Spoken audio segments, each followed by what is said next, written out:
Hey, Mike, thanks for joining us today. As we're getting started, give us a little background on yourself. I'm officially 20 years into the technology space, copiers, printers, and all that. And started in Gainesville, now live in Orlando and cover across the state of Florida, assisting with sales teams and all that. And why sales for you? Well, I knew for me, when I graduated University of Florida, I was looking for something that uh, I knew that I was going to go above and beyond, regardless of what I did. So getting a salary job just didn't really make sense to me. I knew that I was never focused on the 8 to 5. If the task took me 20 hours, then I'm working 20 hours. And to that point, I've had to put things in place. Like on my calendar, it specifically says at 6 o'clock, go home because I know that I will continue to work. Where'd that work ethic come from? Uh, well, my mom is a recruiter. So growing up, I had all different types of jobs so I could see what I didn't like, what I did like. So I used that process of elimination, trying to figure out what made sense for me. Yeah. And the 100% commission recruiter? She was a 100% commission recruiter. Okay.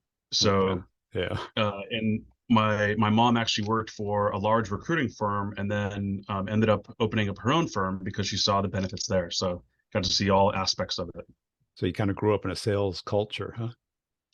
I did, and then had all types of odd jobs. I was looking back at it, my first job. I was 12 years old, so from 12 until I was 21, I typically had two jobs at a time. So Wow. you figure out what you like and what you don't. And how do you keep that up? 20 years. That's not a short Well, walk that's at 20 all. years in the same business, but I'm 43 now, so been working quite some time from 12. So Don't they have child labor laws down in Florida? No. I think I was paid under the table at most of those Yeah. jobs. So well, landscaping jobs and things like that. So a variety of different jobs, figuring out what I liked and what I didn't. So money motivated, is that accurate or?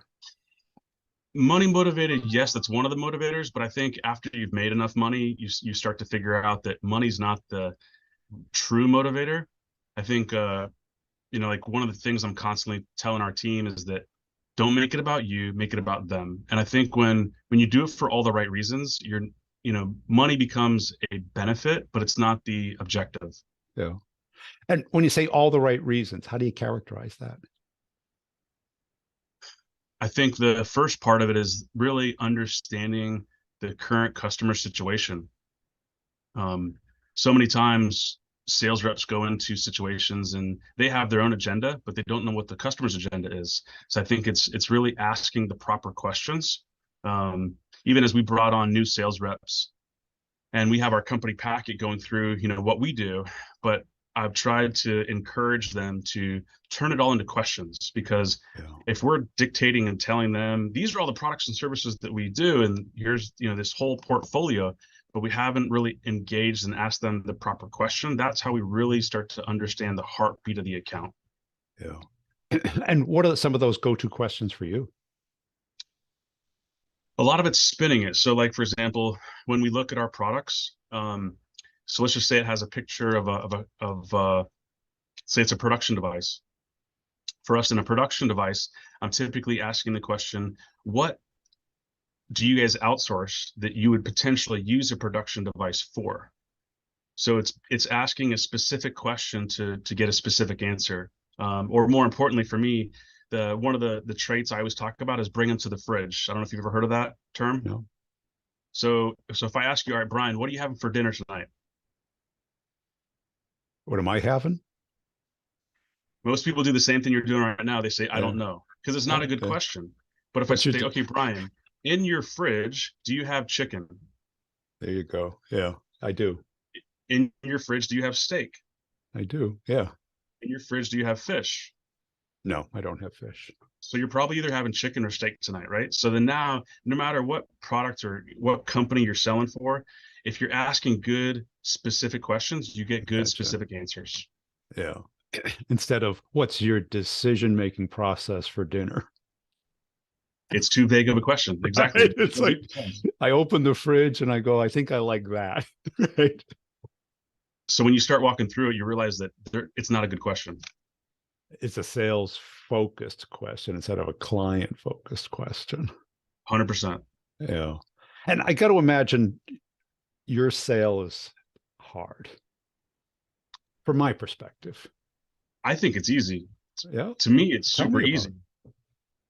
I think it's easy because at the end of the day, it's B2B sales is what I love. I love business to business sales because um, a lot of it's first off finding the right timing for the client.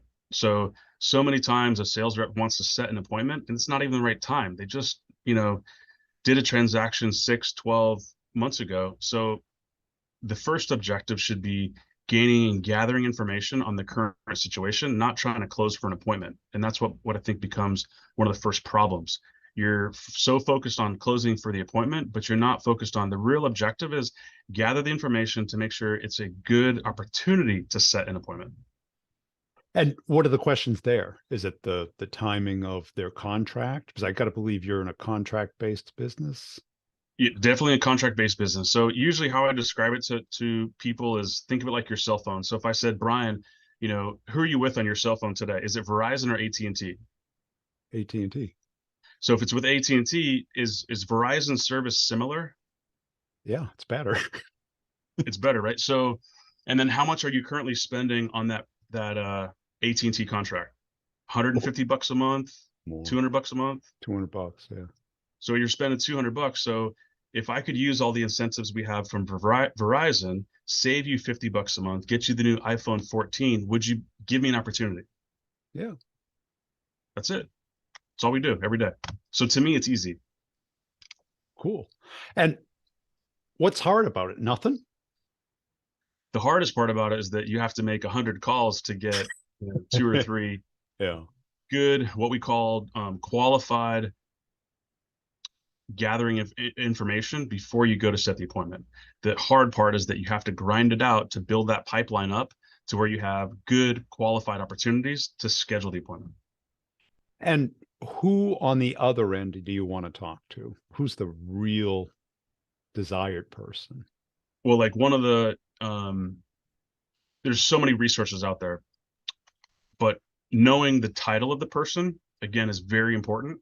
So if I'm dealing with an office manager, that could be the right person, because I'm always befriending everybody along the way, but I'm asking that office manager if this was to save you $50 a month on your AT&T bill, would you sign off on that, or do you have to go to the partner to get that approved? So that buying cycle and the buying patterns of who's involved is important to know as well. And how do you keep them from viewing you as just another person that sells another thing? In my space, I'm always training my team in three aspects. It's product knowledge, sales knowledge, industry knowledge. And if you're not bringing a little bit of each one of those to the table every time you're meeting with the client, then you are just an Amazon. You're just a price with a product.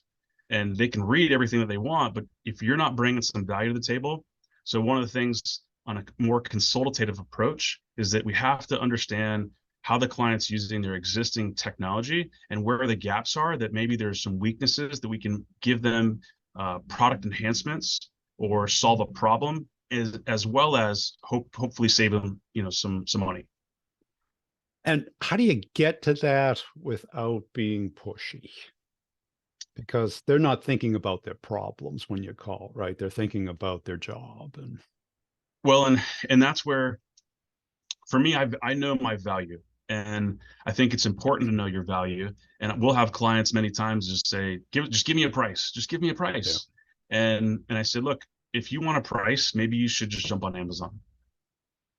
And I think that you have to be stern in what you do and say, look, my value is coming in and really understanding, because especially since COVID, and that becomes a great vehicle to pivot and say, look, since COVID, most offices have changed. And one of the most important parts we're trying to accomplish is to schedule an appointment to do a walkthrough. Because in our space, we could be looking at their phones, we could be looking at their shredders, their copiers, their printers, so many different aspects. And you don't see that over the phone. You don't see that via an email. So a walkthrough and understanding how it's all interconnected is extremely important. And that's how we bring the value. And how do you separate? Because as soon as you get a client, you've got your competitors lining up to take it away from you. Surprisingly, 75% of the time, um, we win the deal because we're not being like the competitors. And what I mean by that is that we're anticipating the competitive nature of a competitor in there. Um, but our proposal will always stand out in front of everybody else's because we're looking at the short-term strategy for the client as well as the long-term. And many of our competitors, they pass right through that. And there is a component of product vomit where you're vomiting too much products on the client where they feel a little overwhelmed. So they will want to say, okay, well, let's focus on these two categories today, but notate the fact that these other three are great, phase 2 and phase 3 for us to revisit later. And that helps give us a better bond, a better relationship with the client. And why did you move into leadership? You sound like you were doing so good at sales. You got it down.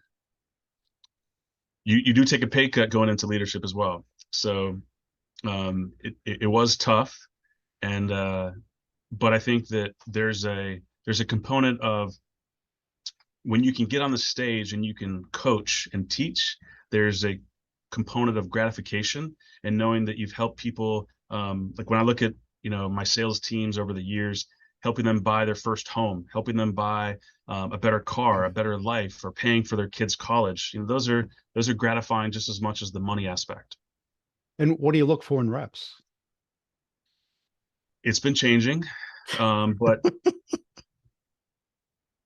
because the reason why I say it's been changing since COVID, so many times when I hear someone say, well, can I work remote? That throws up a big red flag for me because I'm of the belief that there's no cheating hard work.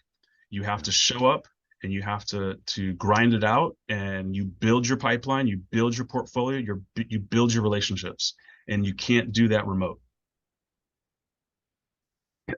And that magic that happens in person, especially in your business, because the call may go great, but it's a short period of time. And when it's over, it's over. They move on to the next thing.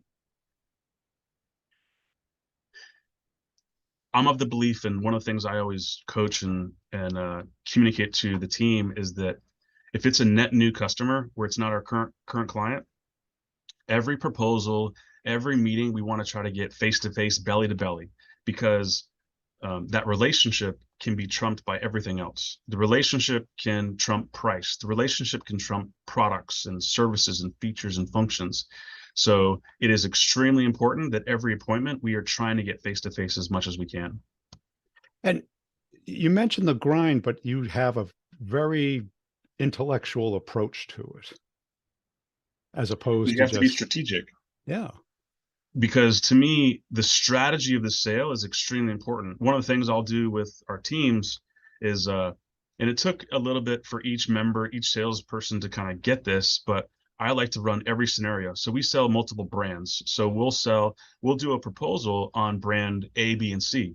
And then we'll say, okay, let's eliminate one. Which one would you eliminate? And we try to role play a lot so that we can really anticipate what the client's going to react to, what they're going to like, what they're not going to like. And I think that part is extremely important. You come in so much better prepared for the proposal meeting when you're proposing to the client, when you're better prepared. And how do you stay out of the pricing trap where you get a proposal and then they shop it around? How do you build up enough value that's not just the product and the price? I think education is the key. One of the approaches that we really try to take is educating the client. So we had an account that I had a sales rep that was not doing very well. And I said, just set appointments at this point, even if they're meet and greet appointments, I don't care. Set the appointments. So he set appointments, and what he saw is that what you can accomplish over the phone just as much as you can in person is that we were able to build relationships with a law firm. Walking in, they were like, well, we're good right now. We have a good contract. I said, well, just tell me a little bit about it. And they said, well, we signed it about 3 years ago. And I said, okay, well, you're a law firm. How do you build back clients? And they said, well, we bought this software to do it, but it's really not working correctly. And I said, do you mind if we go to the device and take a look at it and understand it better? So that engagement with the client, and then the product knowledge, the sales knowledge, the industry knowledge helps you really get your arms around the value that you bring to the table for the customer. So price is always an aspect, and you have to figure out how can you be in addition to price. So in our products, if you're only in one category, like the copier, your margins will be smaller. But now if I'm selling you a copier, and now we're also doing a phone system and IT, some other aspects, the profitability increases because you've gained trust, and now you're into a diversity of products that gives you value. And when you hear pricing as an objection, is that not a good client, or is that somebody who doesn't see the value? Or I got to believe, like a law firm, they care about it working because the people using it are so expensive. The equipment is nothing compared to the people's time. I think that in our space, like if I'm out cold calling with the rep, and let's just say it's a dental office where it's one doctor and maybe 2 or 3 extra employees, they're not running through a whole lot of paper. So we have a education piece that compares consumer grade devices versus commercial grade devices. So we'll educate customers right off the rip. Well, we will explain to them, we sell the commercial grade devices. You can go to Office Depot and get the $300 device. Ours start at $1,500, but here's the value. The value is that you can call someone for service. You can have toners be shipped to you automatically. So we have to sell and educate on the value of what's the difference between the consumer grade versus the commercial grade. And when you're interviewing a rep, what do you look for? I spin it just like I do with the customer. I ask a lot of questions. How would you handle this situation? What are your thoughts about this? What motivates you? Just like you're asking me, what motivates me? Many people will answer it with money, and the other reps will answer it from the standpoint that I like incentives. I like solving a customer's problem. I like the carrot. The more that they understand, the more you'll realize how educated they are in the sales process. And And those are the ones that, do they have to have sales experience before you hire them? in the current organization I'm in, we don't have a training facility or a training program that really gives that entry level sales knowledge. So we look for people that at least have a year or two of sales experience, because it's a burden on the company, and we're not supported to bring on those people from ground zero. And what separates the very best that you've experienced, the very best salespeople, from the run of the mill or the average? What's funny is there's two spectrums. There's one spectrum where you have someone who's just a hustler and they will outwork everybody else. They may not be the smartest, they may not be the most eloquent speaker and things like that, but they outwork everybody else. That person brings a lot of value to the table because their pipeline is always going to be bigger than everybody else's, even though maybe they're not the most eloquent, they may not, dress the best, but they will outwork everybody. So I'm either looking for that, or there's the other person that comes with a lot of product knowledge. They come with a lot of expertise, and they are more eloquent. Their sales cycles are typically longer, but their revenue and margins are typically higher. So those are the two components I'm looking for that just make sense. Yeah. You haven't found them together, though. It's kind of like there's three options you can find, and usually you can't have all three. Yeah, so it's a very rare breed to find. Because I got to imagine the grinder doesn't get deep enough into the accounts. Maybe I'm wrong, I'm guessing here. But from my experience, I find the grinder does well when they have, a good book of business, when they've got momentum already, where there's a lot of touching and service and communication activity that needs to be done. Well, it's the details, right? So Yeah. the grinder typically is bad with details, and the more methodical person is not as good with grinding. Yeah. So that's why it's hard to find someone with all three traits. It's very difficult to see someone that's very good with details, grinds it out, and is a specialist in the trade. That's very hard to find. And how about as far as how they view sales? Because the grinder obviously views it as grinding. And that if it works, it works. But the rest, some view it as a puzzle, some view it as a competition, some view it as a ranking. And that's where, to me, it goes back to doing it for all the right reasons. Yeah. There are some of the on both sides. They're on both sides, whether it's the grinder or the specialist. If it's all about them, then they typically lose clients. So those are the ones that typically will lose anywhere from 10 to 20% of their current customer base because they don't maintain their existing customer base. And that is a different aspect that from a managerial standpoint, you have to coach and guide them, that you have to have good follow-up and follow through with these pieces. If you look at what most companies will complain about, it's because the person that they're dealing with is not following up and following through. So that's a Yeah. trait you have to constantly guide and direct. That's it. Because I got to imagine in your market, the client wants knowledge, service, and getting things done.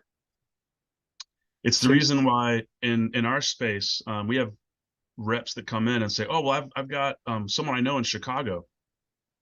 The problem with it is that, to your point, a client wants to be able to buy it, have it serviced locally, and they want, that quick turnaround because, we're in America where we want everything now. We don't want to wait, for service and all that. So it's easier when you can be face to face with the client to get that sale. The sales that are out of state and all that are very difficult to close. and what would you say is your strongest selling characteristic? I live by slow down and sell faster. You have to slow it down to understand what's going on with the client, and you don't skip a step. So it's like, there's a saying that Michael Jordan and Wayne Gretzky did not make good coaches because they were such amazing athletes. So if there's 10 steps to the process and they were skipping 2 or 3 steps along the way, they didn't become good coaches. They can't coach on the 10 steps. Yeah. So I think that the reason why I focus on slow down and sell faster is because you have to really understand where you're at in the sales cycle before you present a proposal. Do I need to back up a step and go back to the walkthrough because I missed something? So it's critical to know where you're at in the sales cycle and present it at the right time. And did you come up with that process? Did you learn it from someone else? I'm a creature of observation. Yeah. So I always watch someone's good traits and someone's bad traits. And I have adopted everybody's goods, bads, and indifference and molded it into, the person that I am. And did you write it down? Did you map it out? Did you? All the above. So I've mapped it out, I've written it down. Now I have a lot of it on paper because as we bring new reps on, here is the process for workflow. Here's the process for that, so that they have something to go to because that becomes critical to have something to relate to. And let's say you're doing a ride along and you're going into a huge opportunity, stakes are high. What are you talking to the rep about before you go in? Anticipation. We have to anticipate every question. The bigger the meeting, the more prepared we have to be. We have to be ultra prepared. We have to have every brochure, every product, every potential thing. We have to take good notes. So like the bigger the opportunity, we have to make sure that our notes are so critical so that when we get to the point of proposal, that we will not leave any rock unturned. And let's say it's their turn to drive the meeting. How do you stay quiet, or how do you? It's not easy. I have to usually use duct tape to my mouth because I want to chime in and I'm very excited and I get driven. So it depends on the rep. So like I had a meeting this morning and I told the rep, I want you to drive it and then I'm just going to add in as need be. So I want you to facilitate it. You've got to drive the process and the program, and I'm going to enhance what you're saying if I feel that maybe we need to drive something additional. And what do you do on the ride home? How do you think it went? What could have done better? Was there anything that we didn't have that we could have been better prepared on? Yeah. So again, it's got to be specific questions about making it better overall. And how do you know when you got an A-level rep? The A-level rep is coming to you and saying, hey, look, I've got it all prepared. What am I missing? So the rep that is ultra prepared, because some reps will say I'm not the easiest to work with because I'm a perfectionist. So because I don't like to go into that big meeting without making sure that every T is crossed and I is dotted. In addition, I'm also a firm believer that the bigger the meeting, I need more days to sleep on it. And I want to have a clear head, come in, think about it again. And then I may need to sleep on it again and have a clear head and think about it again and again and again. So I'm very analytical, but I know that I have to give time to rest and make sure that I've given clarity to making sure that we're giving the best solution to the client. And what drives you more, the the desire to win or the hatred of losing? So it's easy to do a Monday morning quarterback of the deals you lost. Um, the deals I lose drive me more than the deals I win, because like one of my uh, positive tips for the New Year's that's up on my wall right now says to celebrate every win, and I have a tough time with that because it's the losses that drive me crazy. Yeah. The losses is the dagger in the side. The wins, it's to be expected, but But I how need do to you celebrate. but how do you unwind? Because you can't, or maybe you can, keep this level of intensity all the time. Well, it's like, you know, it being January, we did our 2023 forecasts and projections, and there's got to be personal goals in there as well, because Yeah. to me, you have to unplug. And I think the downside of having a cell phone and everything with you is that you're never off. And like, one of the best trips is typically a cruise that has no Wi-Fi, because you can't you can't get access to email and anything No else. And cheating. exactly. Yeah. But I think that it's important for every member to plan vacations, to plan time. And the other thing from an analytical perspective is that it can't just be a 3-day weekend. It's got to be a week away. Because for me, because I'm go, go, go so much, when I go away for a week, it's not until the middle of the week that I'm actually starting to relax. Yeah. And then by the end of the break, it's like, oh, I'm finally relaxing. So it's important to me to schedule vacations. And how have you been able to coach people who are not coming to you? What, or might be a little bit more sensitive, or take your level of intensity and focus as a judgment on them instead of the judgment of the performance? I have to get in their space. Yeah. Um, so we have and for me as a from a managerial standpoint, I have to know what makes them tick and where their weaknesses are at. So like we do one-on-ones on a weekly basis, and I typically know the weakness of the rep. So what I'm trying to coach them on is, hey, look, your weakness right now is setting appointments. So next Thursday from 1 to 4, we're going to go out in the field and we're going to cold call, and I'm going to do 5 and then you're going to do 5. So I think getting out into the grind and knocking down that wall with them helps bring the barriers down so they don't feel so intimidated, because I know I'm a little intense, just a little. And has that ever gotten in your way?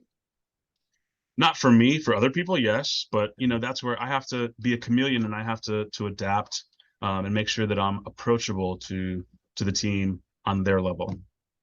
And how do you process the rejection? There is no no in my vocabulary. What is it? Well, no doesn't exist for me, right? Yeah. So if you tell me no, I take that as from the standpoint that we need to overcome that objection. Yeah. So no goes in one ear and out the other. So I have to figure out, okay, so the reason why you don't want to switch from AT&T to Verizon is because you're in a 1 year contract. So if I could get you out of that contract and save you $50 a month, would you be interested? Yeah. So I think it's overcoming every objection along the way, but you have to listen to the client and understand the current situation. And what was your most important lesson coming up in sales? There's so many. I mean, it all depends on the time. One of the great managers I worked with was really good about creating a sense of urgency. So every Yeah. proposal that you deliver, if you are just delivering it and you don't have it time based, Wow. you're not creating any sense of urgency, then you wonder why you're They not don't. closing anything. Yeah. Yeah. So you have to, be honest with the client, but then you have to give them something that is incentive for them that's creates a sense of urgency. Great. Hey, Mike, I really appreciate your time today. Where can people go to connect and follow you? They can jump on LinkedIn and see me there.